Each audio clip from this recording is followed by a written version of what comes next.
Hello friends, mission IAS में आपका स्वागत है। आज हम बेहद ही इंटरेस्टिंग टॉपिक एंशिएंट हिस्ट्री का पढ़ेंगे और ज़्यादातर स्टूडेंट्स को इस टॉपिक में परेशानियां रहती हैं। तो आज एक बहुत ही इंटरेस्टिंग प्रेजेंटेशन के माध्यम से इस टॉपिक को समझने का प्रयास करेंगे और ये टॉपिक काफ़ी ज़्यादा इंटरेस्टिंग भी है।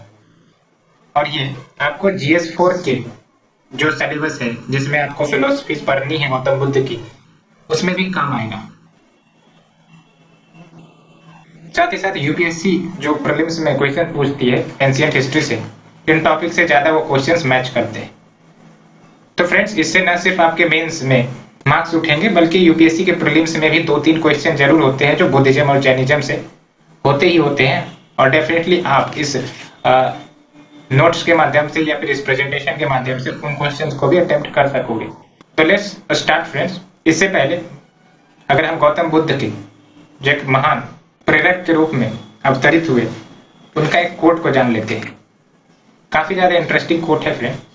Faith and prayer both are invisible, यानी कि जो विश्वास है और प्रार्थना वैसे तो नजर नहीं आती, बट यही वो दो कंपोनेंट है जो आपके एक्शन को ड्राइव करती है, जो आपको कंटिन्यूअस मोटिवेशन देती है, जिसके कारण जो इम्पॉसिबल चीजें हैं वो भी पॉसिबल नजर आती है या फिर वो आप अचीव कर पाते हो। जिस मनुष्य के पास आ गया ट्रस्ट, जिसको कहते हैं सेल्फ ट्रस्ट, अपने आप पे विश्वास करना, जिस मनुष्य के पास ये आ गया वो दुनिया के कोई भी टारगेट को अचीव कर सकता है। So friends, let's start. Gautam Buddha के बारे में जानने से पहले, या फिर ये जो रिलीजियस मूवमेंट का फेज आया बुद्धिज्म और जैनिज्म का 600 BC में, इसको जानने से पहले कुछ क्रोनोलॉजी जान लेते हैं एंशिएंट हिस्ट्री की, जिससे आपके काफी ज्यादा जो कॉम्प्लेक्सिटीज है वो सॉल्व हो जाएंगे। क्योंकि बहुत सारे स्टूडेंट को तो इसमें भी परेशानी रहती है कि वो क्रोनोलॉजी नहीं समझ पाते, और जब वो क्रोनोलॉजी नहीं समझ पाते तो एंशिएंट हिस्ट्री हो या फिर मॉडर्न हिस्ट्री ही हो, उनको कंसेप्ट समझने में दिक्कत होती है। तो प्री हिस्टोरिक इंडिया की बात करें, जिसमें पैलियो हिस्ट्री आ जाती है, उसके बाद से जो हमारा सबसे फेमस कल्चर, जिसको हम कह सकते हैं कि first urbanized civilization, modern civilization जो आया, वो इंडस वैली सिविलाइजेशन के माध्यम से ही आया था, जो 2700 BC से 1900 BC तक चला। उसके बाद इस सिविलाइजेशन का डाउनग्रेड हो गया, और आपको पता होगा कि वैदिक कल्चर उसके बाद इंडियन सबकॉन्टिनेंट पर स्प्रेड होने शुरू हो गए थे। और कहा यह जाता है कि इंडस वैली सिविलाइजेशन का जो डिक्लाइन है, उसका वन ऑफ द कारण हो सकता है वैदिक कल्चर का राइज होना, जिसके तहत जो आपने आर्यन इन्वेजन थ्योरी भी पढ़ी होगी, किस प्रकार से आर्यंस जो कि सेंट्रल एशियन ट्राइब्स थे, वो एक प्रकार से IVC वाले साइट्स को एक्वायर कर लिए और फिर धीरे धीरे वो अपना डोमिनेंस स्थापित कर लिए। हालांकि ये थ्योरी है, तो ये तो आगे ही जाके पता चलेगा कि रियलिटी क्या है। लेकिन वैदिक कल्चर एग्जिस्टेंस में आया। वैदिक कल्चर में हम 2 फेज पढ़ते हैं, अर्ली वैदिक पीरियड और लाटक वैदिक पीरियड। अर्ली वैदिक पीरियड जो बेसिकली 1500 से 1000 BC के टाइम लाइन को रिप्रेजेंट करता है, और जो लाटक वैदिक पीरियड है वो 1000 BC से 600 BC के टाइम लाइन को रिप्रेजेंट करता है। तब जाकर बुद्धिज्म और जैनिज्म, ये बेसिकली रिलीजियस मूवमेंट थे फ्रेंड्स। यानी कि वैदिक कल्चर में आपने जाना होगा कि किस प्रकार से लाटर वैदिक पीरियड में societal division, dominance of caste system या ब्राह्मणिज्म जैसी फिलोसफी या आइडियोलॉजी डोमिनेट कर रही थी, जिसमें जो इनइक्वालिटीज है लोगों के बीच वो बढ़ती जा रही थी।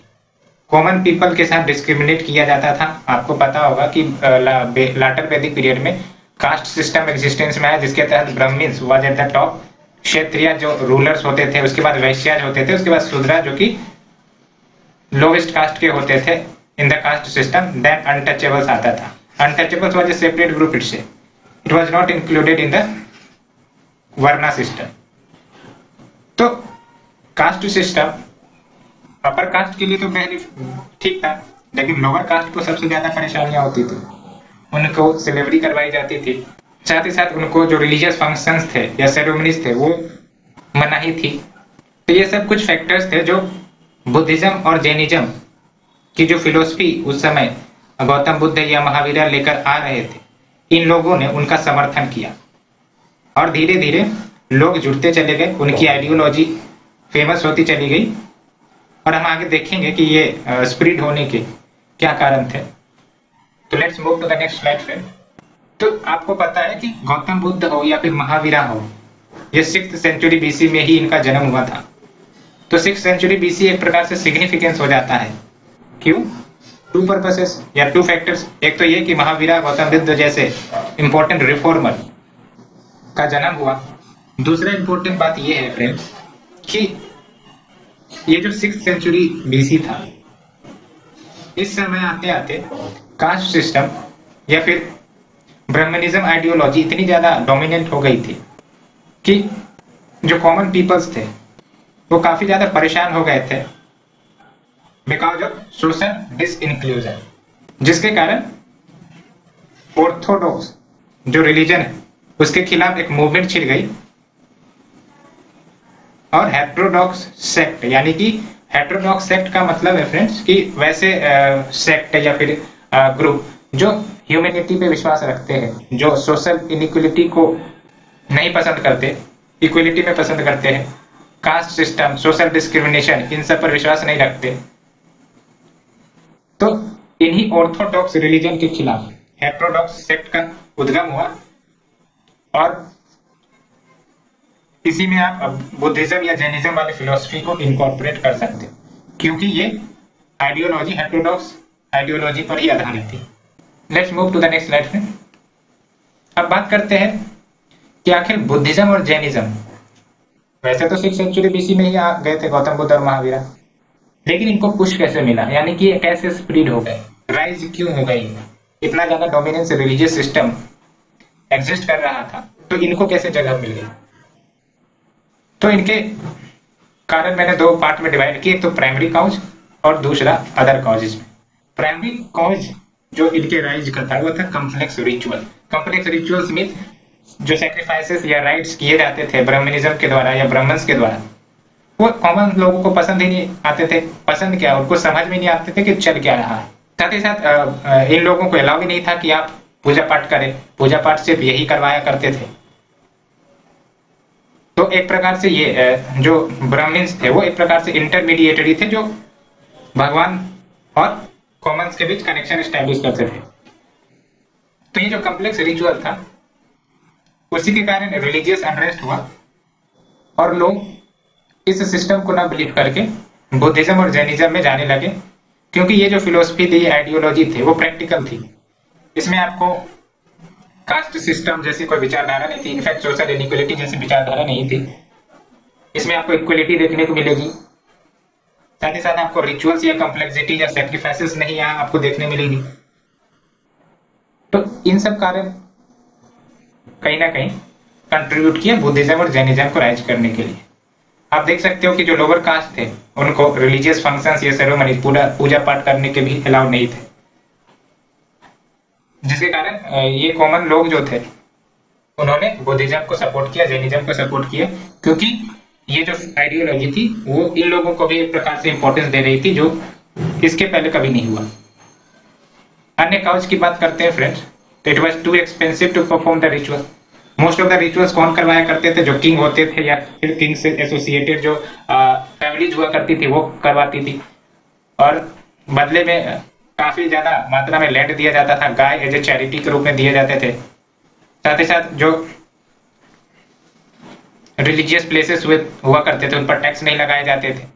तो कॉमन्स के लिए तो ये पॉसिबल नहीं था कि भगवान को खुश किया जाए by performing rituals, because it was very costly.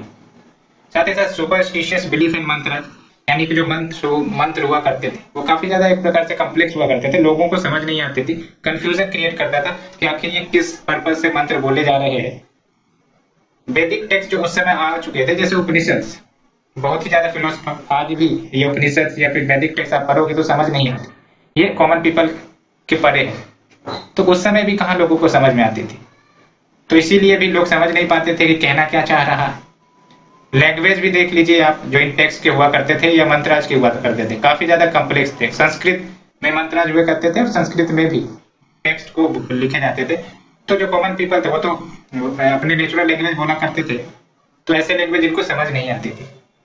Socio economic factor एक मेजर कारण बना, जो जिसके तहत कास्ट सिस्टम टाटा वैदिक पीरियड में जो जिसका डोमिनेंस हुआ,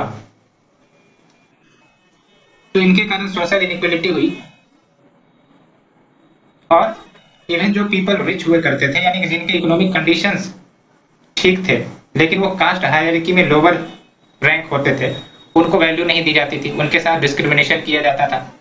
एग्जाम्पल के तौर पर जो वैश्याज है, वैश्याज लोअर कास्ट के लोग होते हैं, उनके इकोनॉमिक कंडीशन उस समय ठीक थी लेकिन जो सोशल स्टेटस था वो काफी ज्यादा गड़बड़ था, उनके साथ डिस्क्रिमिनेशन झेला जाता था। तो ऐसे में ये लोग क्या करेंगे, वहीं जाएंगे ना जहां पे इनको रेस्पेक्ट मिले। तो रेस्पेक्ट कहाँ मिलेगा, जहां इक्वलिटी होगी। इक्वलिटी कहाँ थी, बुद्धिज्म और जैनिज्म में। इसलिए ये जो ग्रुप्स थे इन्होंने बुद्धिज्म और जैनिज्म को सपोर्ट किया। उसी प्रकार से रिच मर्चेंट क्लास ने भी बुद्धिज्म और जैनिज्म को सपोर्ट किया, पेट्रोनाइज दिया एक प्रकार से। तो ये सब कुछ इंपॉर्टेंट कारण थे, मेंस के लिए ये क्वेश्चंस आ सकते हैं। Let's move to the next slide. चलिए बुद्धिज्म के बारे में जानते हैं, यानी कि जो गौतम बुद्ध ने अपनी आइडियोलॉजी या फेथ स्थापित की, जो आज दुनिया में डिफरेंट कंट्रीज में फेमस हो गई, फॉलो किए जाते हैं, उनके बारे में जानते हैं। Buddhism is a faith that was founded by Siddharth Gautam, that is the Buddha, उन्हें ही बुद्ध कहा जाता है, more than 2500 years ago in India. Siddharth Gautam यानी गौतम बुद्ध के बारे में जाने तो उनका दूसरा नाम या अन्य नाम तथागत भी था, यानी कि ये यूपीएससी क्वेश्चंस के रूप में पूछ सकती है। He was born in 563 BC in Lumbini garden. आप हमें बताइए लुम्बिनी गार्डन फिलहाल कहाँ पे है? Which is in Kapilvastu, which is present day Nepal. तो नेपाल में ही कपिलवस्तु है, वहीं पे इनका जन्म हुआ था। Father king Shuddhodana, belong to Shakya clan. तो ये जो गौतम बुद्ध थे ये रिच परिवार से बिलोंग करते थे, इवन किंग के ये बेटे थे। Mother Maya Devi, but she died after birth of Buddha, यानी कि बुद्ध के जन्म के बाद ही इनकी मृत्यु हो गई थी।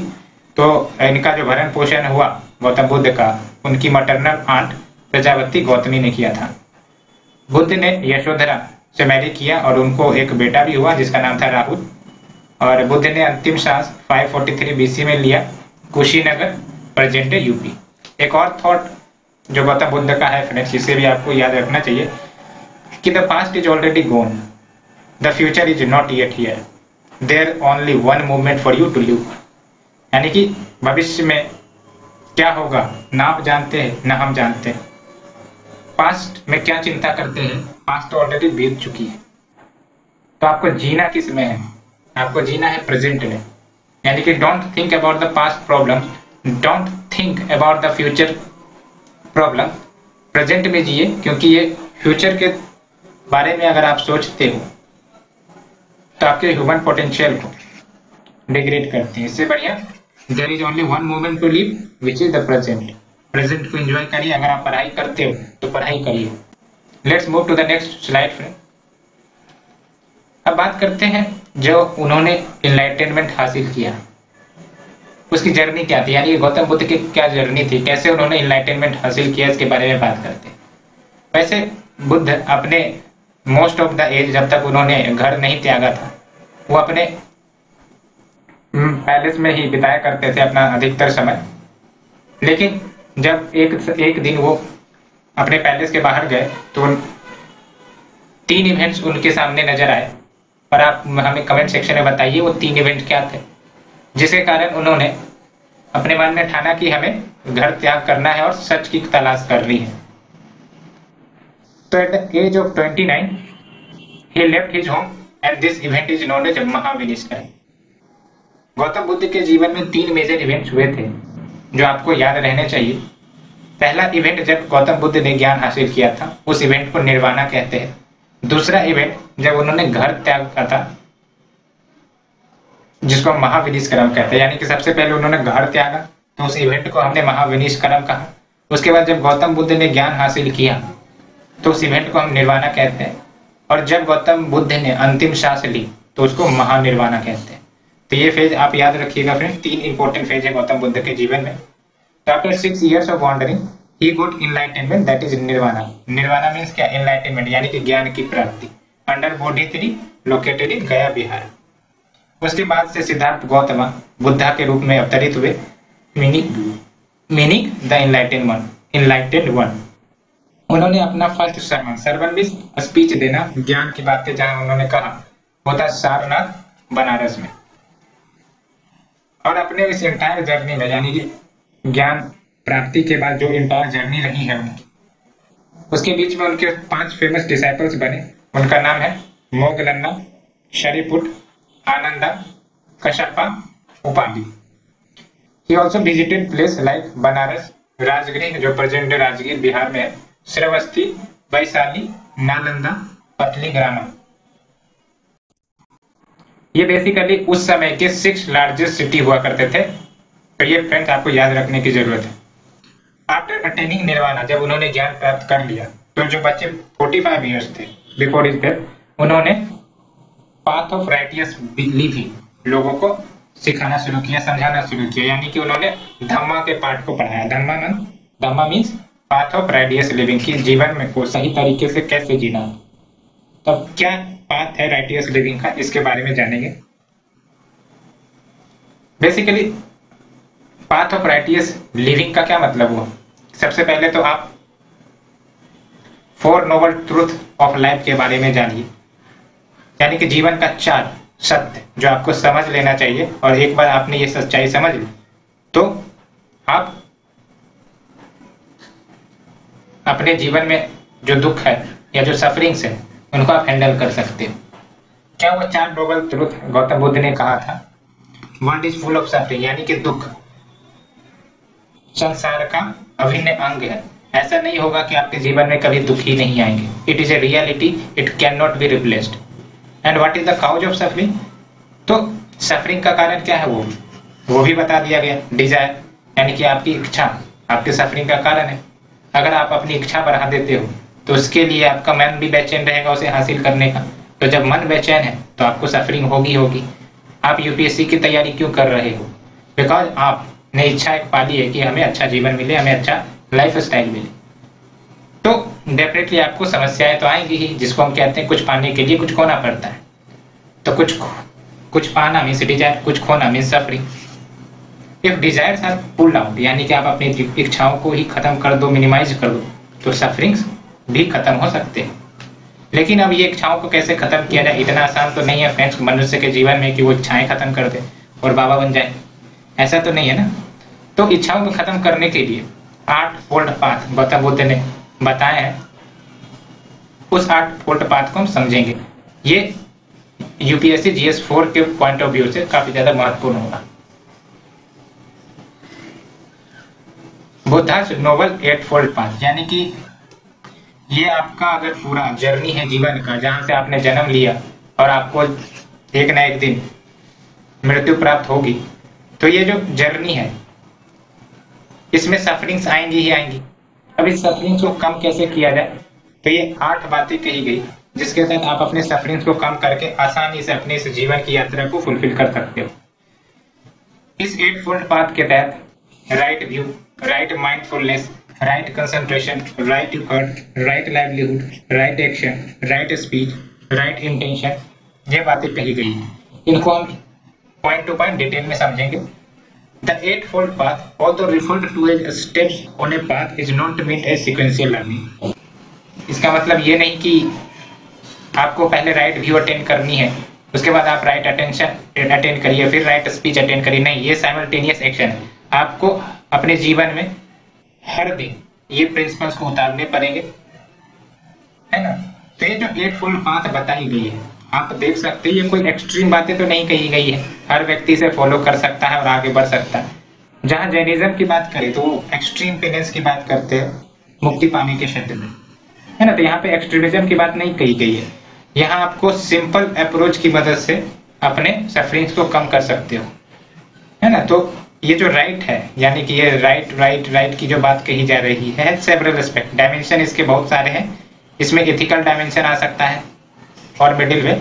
तो व्हेन थिंग्स गो राइट, जब चीजें सही जाती है, हमें एक स्पेशल फीलिंग्स अंतरात्मा से देखने को मिलती है जो ये बताती है कि हाँ, जो हमने डिसीजन लिया या फिर हमने एक्शन किया वो सही है। फॉर एग्जाम्पल, आपके सामने कोई एक्सीडेंट होता है और आप उसकी मदद करते हो, तो आपके अंदर यानी कि आपकी अंतरात्मा के माध्यम से एक स्पेशल फीलिंग जनरेट होता है, जिसके तहत आपको महसूस होता है कि हाँ, ये जो डिसीजन मैंने लिया ये सही डिसीजन था। तो फ्रेंड्स, बुद्धा के ये जो नोबल 8 फोल्ड पाथ है, ये सिर्फ एग्जाम पॉइंट ऑफ व्यू से नहीं बल्कि लाइफ में भी इसे इंप्लीमेंट करिए, जीवन आसान होगा। आगे का स्लाइड्स हम नेक्स्ट लेक्चर में बात करेंगे फ्रेंड्स। होप आपको ये चैप्टर डिफिकल्ट नहीं लग रहा होगा और आपको ये लेक्चर पसंद आ रहा है, तो आप प्लीज शेयर, कमेंट, सब्सक्राइब करिए। हम आगे भी इस प्रकार के वीडियोस लेकर आएंगे। Thank you friends, thank you very much.